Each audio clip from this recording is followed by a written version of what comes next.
Okay, welcome to it. It is Altitude After Dark. Merry Christmas. I hope you guys had a wonderful day with your families and everything treated you well. We're here to talk about the Broncos getting the nice win over the Kansas City Chiefs. And I know it's a matchup, and Coach Sanford will join us here in a little bit. And I do understand where people are going to be frustrated and upset and we'll get to as many as your comments as we can, but we have to realize something. The other team has something to say about it too, and the Broncos destroyed the Chiefs. I know it didn't feel like that because it came down to the last drive by the Chiefs, right? And the Broncos had to make a stop, but let me go over some of these numbers that were just really amazing. Chris Oladokin threw for 66 yards on 13 of 22. They had 19 rushing plays. Guys, that means they had 41 plays. That's it. 41 plays. Time of possession, 39-28 for the Broncos, 20-32. 19 more minutes, more than a quarter's worth of time of possession. Yes, the Broncos had 5 penalties. The Chiefs only had 2. The first penalty that the Chiefs had was Chris Jones, where the Broncos drew them offsides. And I want to wait for Coach to get here to talk about the specifics of that, but it's pretty interesting. In terms of total yards, passing yards, 175 to 57. Rushing yards, 128 to 82. Third down, the Broncos were 11 of 18 on third down. That is unreal. And 1 for 1 on fourth down, whereas the Chiefs were 4 for 11, which isn't bad, but 11 for 18 on third down? My goodness. 71 plays to 42 plays. Total yards, 303 to 139 on 8 drives. Guys, if the Broncos didn't have what was basically a miracle interception, let's be honest, okay? If they don't give that up and the Chiefs don't score a touchdown off that drive, there's no way the Chiefs are getting any more scores in this game. And let's give them another field goal just for the hay of it. And that game is probably 27-9. A 27-9 final would have been more indicative of way this game actually went, which would have been almost identical to what the Titans did against the Chiefs as well. Okay, so I know it's frustrating, and it is frustrating the Broncos don't get more takeaways, but they are a staggering 11-2 in one-score games, 6-1 in games decided by less than 3 points this year. They are a clutch team, and they come up big when it matters. And this is the first win the Broncos have had in Kansas City since 2015. So, again, I think we need a little perspective as to what really happened tonight. It was an ass kicking. It was an unmitigated ass kicking, except it didn't feel like that on the scoreboard. Now, why did that happen? Well, let's give the Chiefs a little bit of credit. Bo Nix said, yeah, they were ready for a higher pressure game. And I'll just bring Coach into this conversation because now we'll get into some of the X's and O's. Coach, I just gave a little synopsis of what was going on, and I want your take on the X's and O's of it so we can understand better what actually happened in this game. As we do so, it's important to mention that we're brought to you by our great friends at Journey Spice, and you can save 10% using the code GETSPICY at Amazon.com. Journey Spice is spectacular, and some of the recipes they're cooking up are just phenomenal. It's incredible what you can do with Journey Spice, which is organic. You can use it on multiple meals, breakfast, lunch, and dinner. This is just a small sample of what you can do with Journey Spice. Just use this QR code and get started for 2026. All right, Coacher, let's talk about some X's and O's, all right? And when Sean says, and Bo said, by the way, afterwards, they were surprised Kansas City wasn't having a higher pressure defense and was playing a soft zone, too deep safety sort of look. Talk us through the defensive approach by Steve Spagnuolo of the Chiefs and why and what he was trying to do to the Broncos. Well, it's so interesting because Steve Spagnuolo is just notorious for being one of the best kind of mad scientists. Just dial it up and get out his beakers and start mixing in all kinds of different things. And he's one of those guys that you do feel like as a play caller, you got to prepare for his pressures. You got to prepare for his varied looks of fronts and coverages and blitzes and cover zero and zone pressures, man pressures, all the variety. And it was interesting. I saw the stat. I think we were going into the fourth quarter, about midway through that fourth quarter. And the broadcast crew, I think it was Herbie, said Spagnuolo's he's only blitzed 5 times. Yeah. I was like, whoa, like that's a very low percentage. That'd actually be more consistent with like a Vic Fangio defense, which by no means is Vic Fangio a passive, conservative defensive coordinator, but his defensive scheme is based off of playing a too high structure that sometimes feels like a cover 2. And when I say cover 2, and that's what Spags is doing a bunch of, 2 means that you have 2 deep safeties that are splitting the deep halves of the field. So each half of the deep field is divided up by a safety. And so the underneath coverage is going to be your corners that are playing the flats, and they're basically trying to jam the receivers. And then you have, a lot of times you have 3 or 4 underneath players in addition to those 2 corners. So it's a way for you to slow down the inevitable, I guess. That's how I would say for Steve Spagnuolo. Like the why for him is we're probably going to lose, but maybe Bo Nix will throw an interception, which he did, right? Yep. And maybe we'll give Chris Oladokun a short field, which they did one time, a couple times actually. Maybe we'll make the Broncos have 4 drives that go 14, 15, or 16 plays, which they did. Right. And ultimately, the only downside that I see of tonight from a schematic perspective, and this is interesting. I didn't get into this on the Mile High postgame live show on Altitude TV because I didn't want to go too far into the weeds. But let's go. As a college football coach, we'll call it high stakes college football. So Big Ten, Pac-12 when it was in its heyday. Notre Dame when I was the offensive coordinator there, even a place like Boise State. I know it's Group of 5 football, but the expectations to win and put forth, amazing offensive game plans, it's pretty real, right? The pressure's there.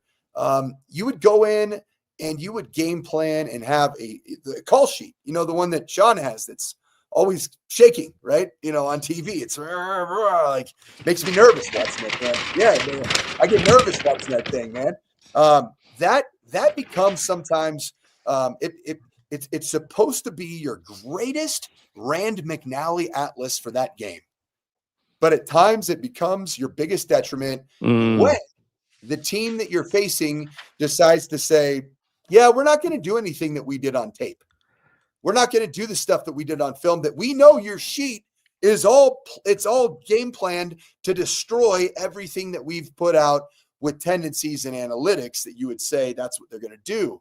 So the thing for me, DMac, that I've grown the most in my play calling career, 5 games into my high school career as a head coach this year, I was like, nobody plays us the way that I game plan. Like nobody plays us. Everybody just changes their entire structure. And I'll never forget, we're playing against Ralston Valley this year. And I'm like, yeah, they're exactly opposite in their front, in their coverage, in their blitz, everything. And I said, you know what? I'm just going to take this sheet and I'm just going to call it off of what I see. And so I had to learn that as a high school coach, man, of all places, that you've got to be able to just freaking say, you know what? This sheet blows right now. My sheet sucks. And I might have spent 120 hours on this damn thing, but it's a lot smarter for me to just go back to the things that I know are going to work against these particular looks from 20 years of football experience, or in the case of Sean Payton, 42 years of coaching football experience. Sean Payton said tonight, it doesn't have to be aesthetically pleasing to be effective. And at halftime, when he was doing the halftime interview, and he gives a lot of stuff away, by the way, which is kind of cool. It's why I guess you should do some of these halftime interviews. He said they're playing soft zone and we have to run it more. He said that going into the locker room. Heard it. And it was like he was kicked. It's exactly what you're saying. He just said it out loud. Like, they're not doing what we thought. I got to run the ball more against this because this is what we do. We do, or short yardage passes, which are essentially a handoff, a short handoff. And I know like the numbers are 38 passes, 32 rushing attempts, but look at the air yards for Bo Nix, coach. I mean, we're talking some real dinks and dunk that work for first downs. And then when you get into some of the numbers, I mean, it's like, it is mind blowing. First down. Well, first of all, 11 for 18 on third down, 71 plays to 42. The time of possession was 19 minutes in the Broncos' favor. And Bo Nix didn't have huge, passing numbers, but the game was like lightning fast. You didn't have a lot of opportunity for sort of quick strikes. They weren't going to give that to you. So Bo Nix talked about it. Sean Payton talked about it. Coach, they were surprised. They thought there was going to be way more pressure by the Chiefs, and it just wasn't there. Yeah, it took a little while to get to the adjustments. I don't know, man. Like there's I just want to see when you play against a team that's going to say, we're going to play a soft shell zone coverage. We're not going to pressure you. I just want there to be a very clear run game answer.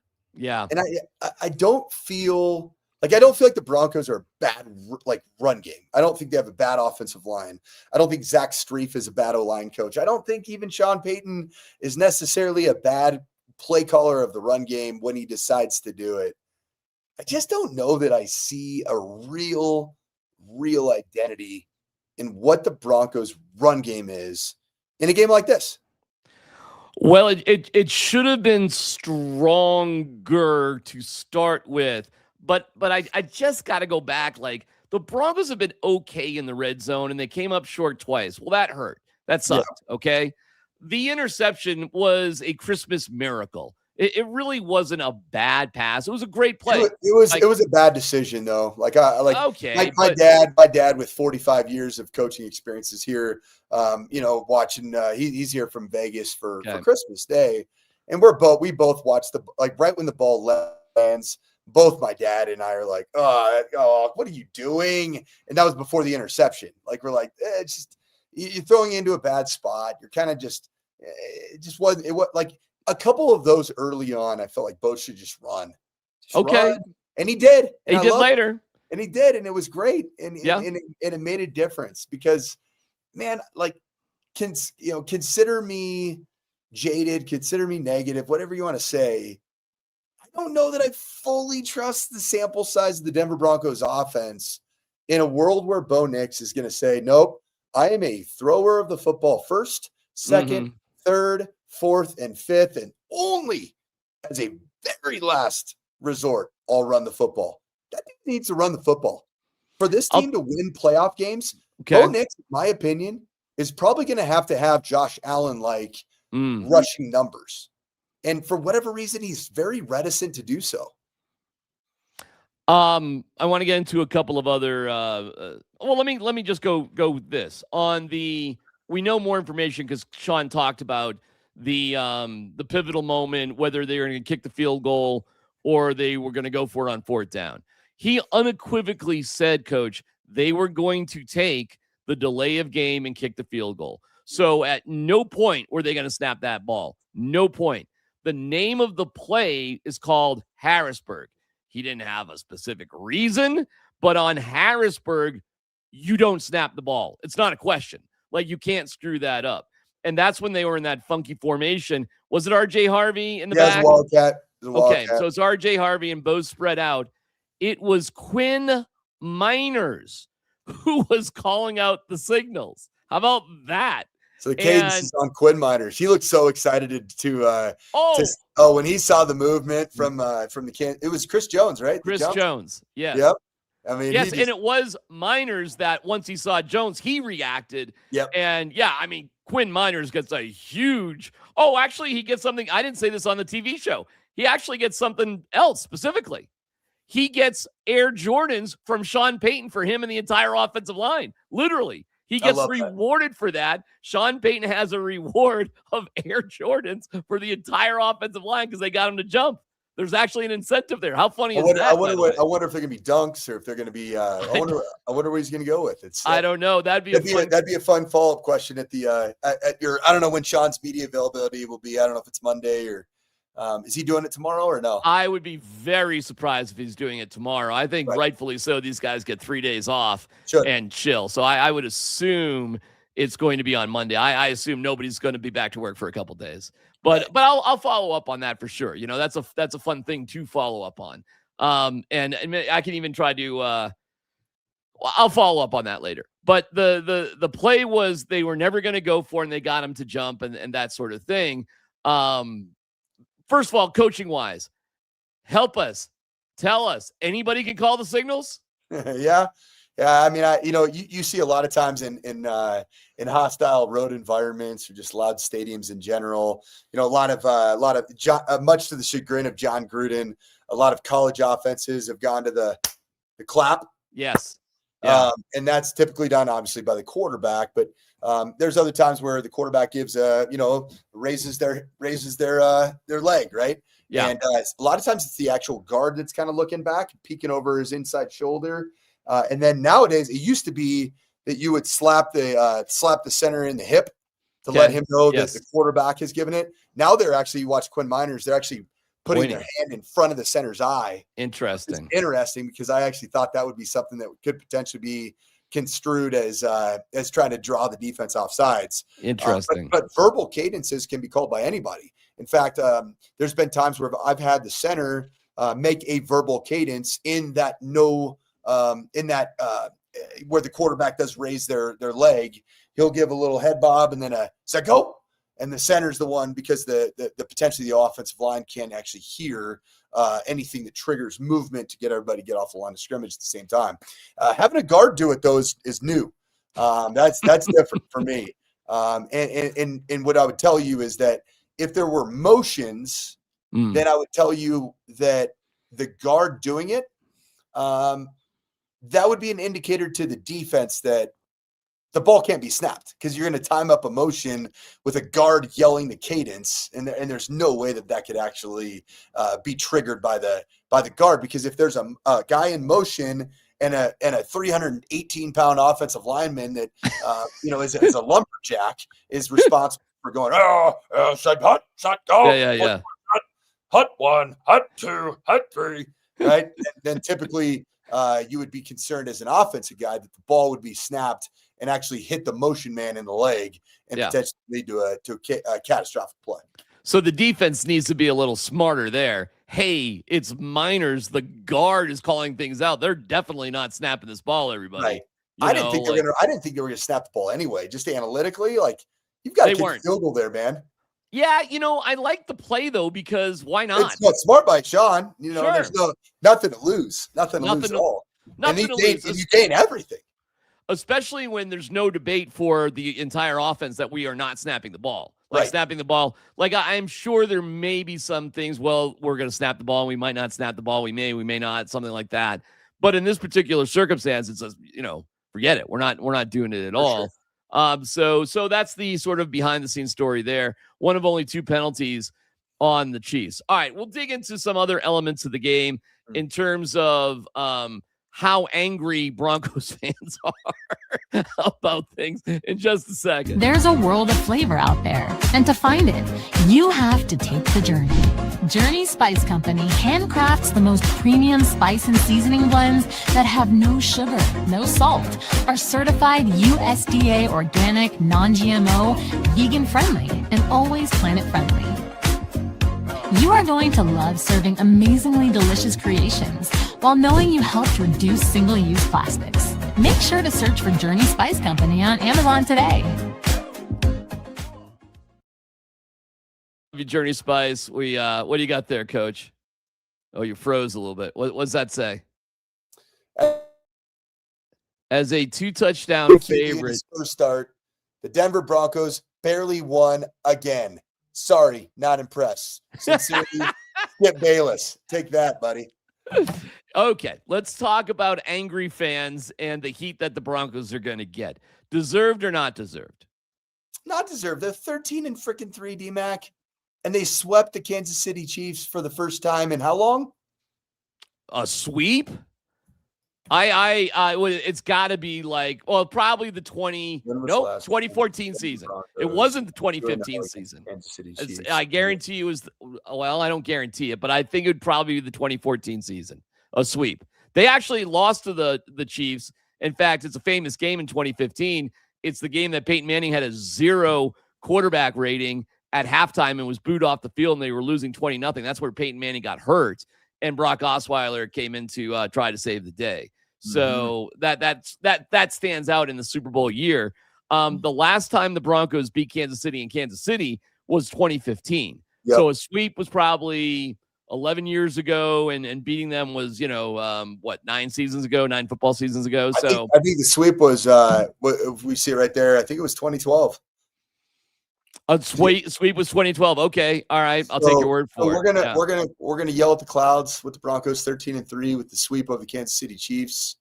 I'm not gonna apologize for it. I'm not gonna apologize for seeing a sad Travis Kelce. I'm not gonna apologize for the shots up in the press box of Taylor Swift being ones that are really not that of a celebratory mood or a wow, everything's just great in that little couple's life. No, things are not great right now from a football perspective for Travis Kelce. This is an achievement. Was it perfect? No. Was it hard to watch? Yeah, it was. Have the Broncos proven under Sean Payton to be very content with having football contests that lead to wins against bad football teams being really ugly? Yeah. And it's along the way, you know what you've gotten yourself? You've gotten yourself 13 wins with 1 to play because you've done that. You've chosen to just win football games, play smart, allow the game to come to you, not try to go out and put on not try to make Mike Sanford's prediction of, I think, what did I predict? 42-3. You guys were out of control on the morning sprint on Friday, Friday. What am I talking about? On Wednesday. You guys, I was like, what are you guys looking at? What are you guys expecting? I mean, no offense and all, but like, what were you thinking? How did you think this was going to go tonight? I thought Chris Oladokun was going to be horrible, and I thought the Broncos would have scored on their first 2 drives, as they should have, DMac. They should have scored touchdowns on their first 2 drives, and then all of a sudden you force a horrible, 4-year practice squad quarterback to try to play catch-up, and then you get takeaways. I got you. Right. Okay, that's fair. He's not good. The guy had 60-some-odd yards passing, brother. I mean, he's not a good football. The stops, the key for this game to keep it close, I see where you're going, was the 0 for 2 for the Broncos in the red zone. So it's 6, not 14, and the Chiefs didn't have to chase. Not really. And they only had to chase in the end. But here's what I saw from Oladokun, and I know it was a very small sample size. I could see the guy could move. I'm not saying he's a big runner. But I thought it was going to be, and I thought they would try to get him to let go of the ball when he did have to pass as quickly as humanly possible. I think was he only sacked 1 time? It was only twice. It was like a Tillman, 1 time. Yeah, it was like, I think there were a couple halves on that. 1 time. Yeah, he was sacked 1. Oh, it was Tillman and Ellis, Jonah Ellis. And Jonah Ellis. Yeah, Jonah Ellis. Yeah. Hey, Jonah Ellis is actually, that's some guns playing some good football right now. Jonah Ellis had a nice little run there, man, with the TFL and a sack. Jonah Ellis actually right now is playing better football than Nick Bonito. Wow, I got to think about that for really. Are you being eye test? I'll take your word for it. Yeah, you remember what Nick Bonito has said about how he's playing since the bye week? Yeah, I do remember that, and it's it rhymes with gas. Yeah, how he was playing, or like Mass, like where you're the state of Massachusetts. Yes, you're from. That's where I'm originally from. Yes. So, listen, I'm happy for the win on a short week. Okay, these short weeks suck. These division games are tough. I think you throw Christmas in, Coach. I think that is something. I don't think it's the ideal thing. Sean did mention that, by the way, afterwards. I think it's more challenging for teams. By the way, what was the score at halftime, brother? 13-10. I don't think so. No, was it not? That was going to the fourth. Sorry. No. How? 7-6, 6-7, 6-7. What 6-7? Oh man, hey, you know what? I missed out on an opportunity last week. Remember when I said, "What's the Chiefs' record?" It was after I think the Broncos beat them and they went to no. It was like a week after the Broncos beat them. Yeah, they dropped to 6-7, and I made a big deal of it that week. And walked a couple people down the path being like, "Hey man, you know what the record of the Kansas City Chiefs is?" Oh, there it is. Halftime, 6. Your boy took a photo. I missed an opportunity before this loss for the Kansas City Chiefs to say that, hey, let's just check in on the Chiefs record. What is it? It was the old 6-9er. It was the 6-9, man. They went from 6-7 to the 6-9. All right. It's Christmas night, and I hope everybody. Did you and your family have a one? I'm so happy your parents were here. That's great to hear. Hey, DMac, all I know is that I'm outside doing this broadcast. That's awesome. In December, I'm on my freaking deck right there. You can see a little wind blowing, but yeah, it's beautiful. Pretty awesome that we have had these weathers. I mean, like my car said 81 degrees on my daughter's birthday when I was driving around December 22nd in Denver, Colorado, of all places. Crazy. Wild. Crazy. Al Gore, man, you remember when Al Gore invented the internet and then he also invented global warming? I think he was like really invented both of them, man. Like he really invented global warming. He nailed it. He really did. I mean, drilled it. It's kind of like when my guy said when Lloyd Christmas said that John Denver's full of shit, man. I actually am starting to say that, like, Al Gore, man, you were right, bud. This place is really, the polar ice caps are going to fall apart here pretty soon. Can I tell you the funniest? This is funny. I blame Mosier. Don't blame Mosier. Mosier's hanging on by a thread when it comes to football in the first place, Coach. Yeah, he's hanging on by a thread in life. I mean, the fact that he knows there's a game is like major accomplishment. Listen, the reason why I predicted 23-13 is I thought the game was more or less going to go exactly like it did. I did think the Broncos would be more. I thought they were just going to get to a bigger lead, frankly, and some quirky things happen in the NFL. And look at the Raiders game. Now, the Raiders game was a one-score game, was a touchdown win, but you didn't have to sweat it out. You did have to sweat it out a little bit tonight. You did. Yeah. You had to sweat it out. Don't you feel like that Thursday night game against the Raiders was pretty similar, though? Yes. And you know what? Sean was fooled in that one, too. He was. Game plan-wise, Sean was fooled in that one, too. So, okay. Heading into what? Do you like the Texans' chances against the Chargers or not? I do. I think it's going to be a good game. Okay. I think that Texans defensively and actually the Texans' health is a lot better than the Chargers' health. And I don't know if you've had much time to really look at it, but man, the Chargers injury report, and I know we've talked about both tackles being hurt from, starting at the very beginning of the season. And, Denzel Perryman's out for a suspension for this Sunday and the next week against the Broncos. That's a banged up football team.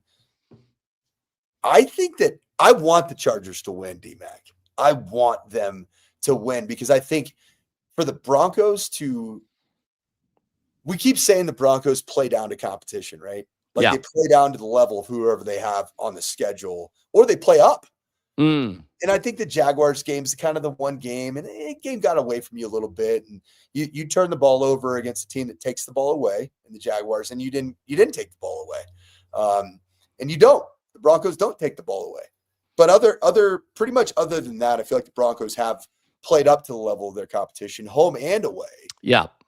And I want the Broncos to get back into a little bit of a, hey man, Empower Field, dry run for the postseason. In order to do what you want to do in the playoffs, you got to do something significant.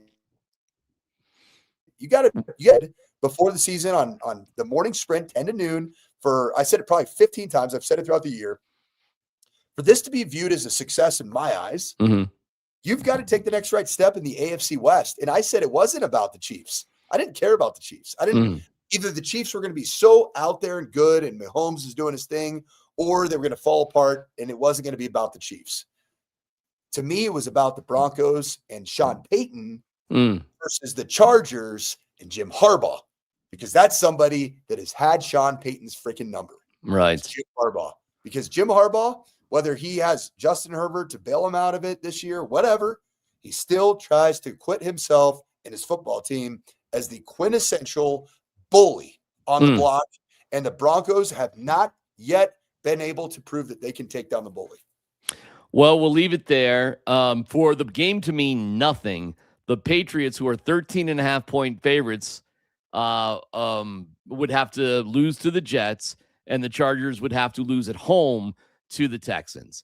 And that would force that Chargers game to mean absolutely nothing. I understand what you're saying, but unless those two miraculous things happen, that game against the Chargers is going to be big time, period. The end. For all sorts of reasons. Bo Nix did talk about that today. Bo Nix also did say, I don't know why we always keep it so close. But, that's who you are. That is the identity of this team, Coach, it's who they are. But that does mean, Coach, they do beat teams by those margins. They do win close games, not lose close games. That is true. Do you remember last year's, DMac, you were, one of your bits a year ago was that the Kansas City Chiefs were the worst 15-1 football team in NFL history. Right. Remember how much you said that? They're awful. They're gross and terrible. Right. Holmes' stats are Correct. awful. And you know what? You were right.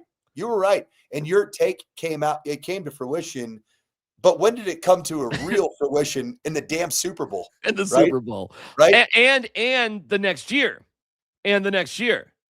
So, but that's probably a team ending their legacy, ending their run, whereas the Broncos are doing this as their comeuppance is happening. So it's that is true though. I didn't say that 10 million times. I was like, they're going to be the worst Super Bowl champions of all time.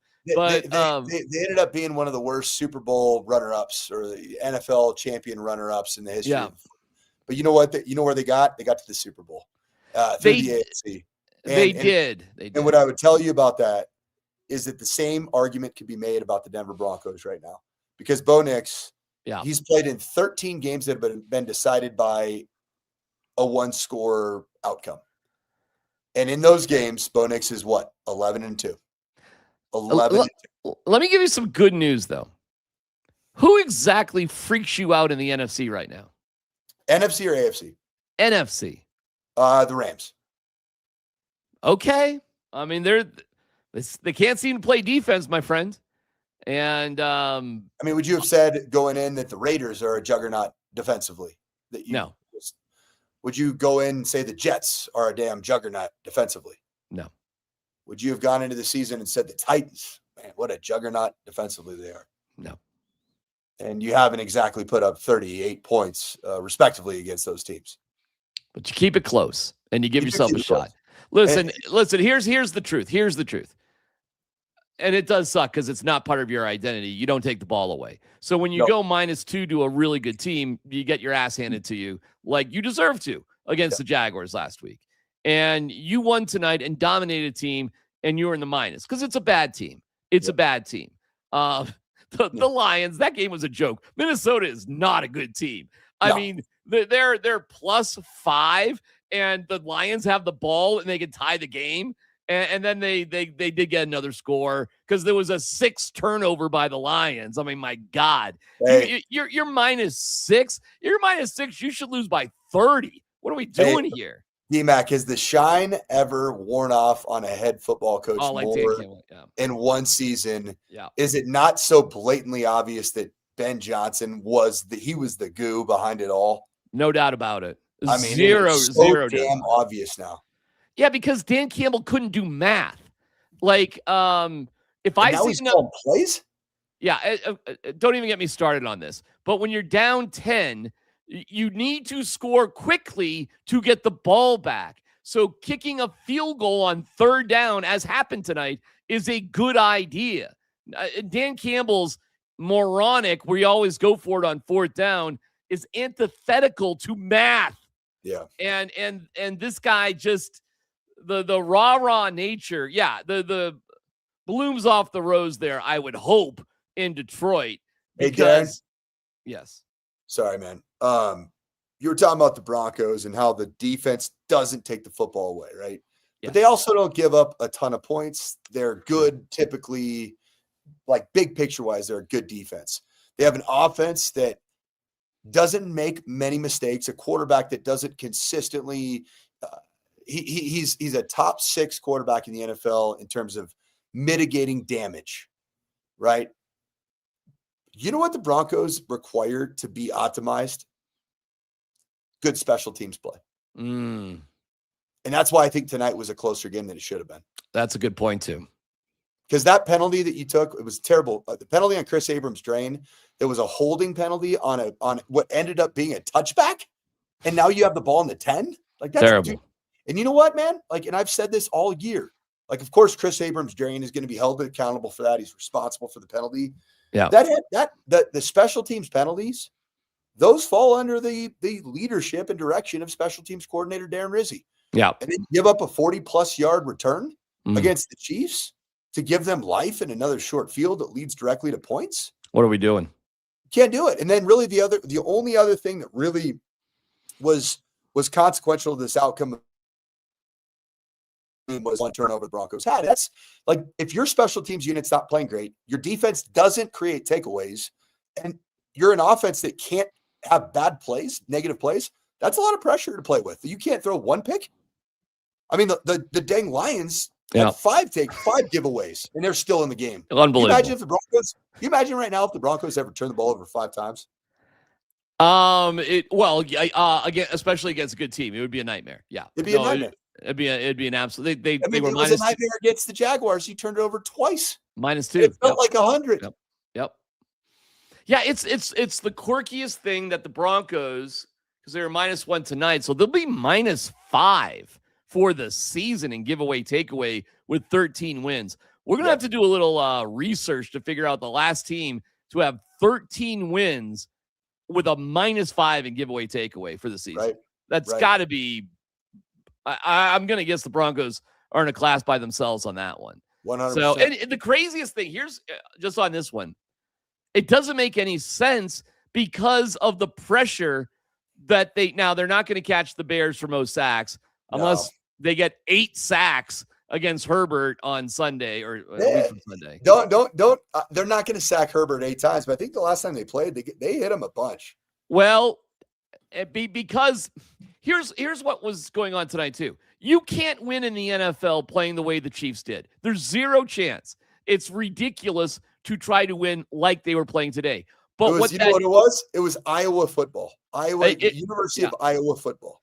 Yeah, it gave you a chance, barely a chance today. But if the Chiefs were to play that style of offense and defense for a year, it would be a miracle if they had 3 wins. A miracle. But it gave them a chance tonight. All right. Last time the Broncos played the Chargers, they sacked Justin Herbert 5 times. Well, Ben Roethlisberger took a lot of sacks and he won 2 Super Bowls. Like, sometimes you do take sacks because you need things to develop because you are, guess what, throwing the ball down the field. You're attempting to make plays down the field. You're trying to play football, so you may give up some sacks. The Chiefs were not trying to play real NFL football tonight, and the Broncos got caught up in that wash a little bit, and that's the truth. Yeah, and they won. They won. That's the bottom line. They got to 13 wins. Are you on Channel 9 tomorrow? No, there's no Channel 9 tomorrow. Okay, so I will see you. Are you done with the family? Oh, by the way, the Nuggets led by 14 going into the 4th quarter. And so we got to see if they can hang on to that. This would be a unbelievable. You realize this would be a ridiculous win by the Nuggets tonight, right? 3 starters down. I mean, I actually, let me check real quick before we sign out here. And where they're at. They're up by 12. 12 with 101-89 with 6 to go. 6:53. The amazing what I thing to tell you is I will not be in the studio tomorrow, and I actually haven't told my my lovely co-host that, but I'm going to be doing the show from a location near the airport because I'm going to be flying. I'm flying about 1:00 to the Snoop Dogg Bowl. I'm doing the national broadcast tomorrow. The Miami of Ohio Redhawks, defending Snoop Bowl champions. Snoop Bowl champs are hosting, well, not hosting, but they're playing against Fresno State. DMac, yesterday was a fairly slow Sports Day, did you happen to catch one of the greatest football games that I did not expect to be that good? Oh, the Hawaii game. Bowl. Hawaii versus Cal with two massive bench clearing brawls and plays made and back and forth. It was an awesome. It was awesome. Yeah, it was so fun. I don't like it. It was. I was like, looked at my dad. I'm like, I feel like this is watching old Colt Brennan Hawaii football. Man, it was awesome. It was really cool. I can't say I watched a lot of it, but I tuned in. I tuned in at the end. You never know. Bowl games are like everybody said they're dead and stuff. Every once in a blue moon, it's kind of like going to a Major League Baseball game. Between like we go to a game between like the Rockies and the Guardians when both teams are like sub 30% winning percentage. You might see something that happens that's like going to be in a trivia question for the next 100 years. You never know. Right. It's the thing about baseball and bowl games. I'd put in that same vein. All right, homeboy, you're the best. I hope everybody liked it tonight. You can like and subscribe, which would help, and get yourself some Journey Spice at Amazon.com. Use the code Get Spicy and save yourself 10%. Thank you, Andon and Rosa. Love guys you, are the Andy best. and Rosa. Merry Christmas and all the things. All right, we'll talk to you next time. Even though that hurts going down, you can't spit it out. You have to swallow it. That's the truth.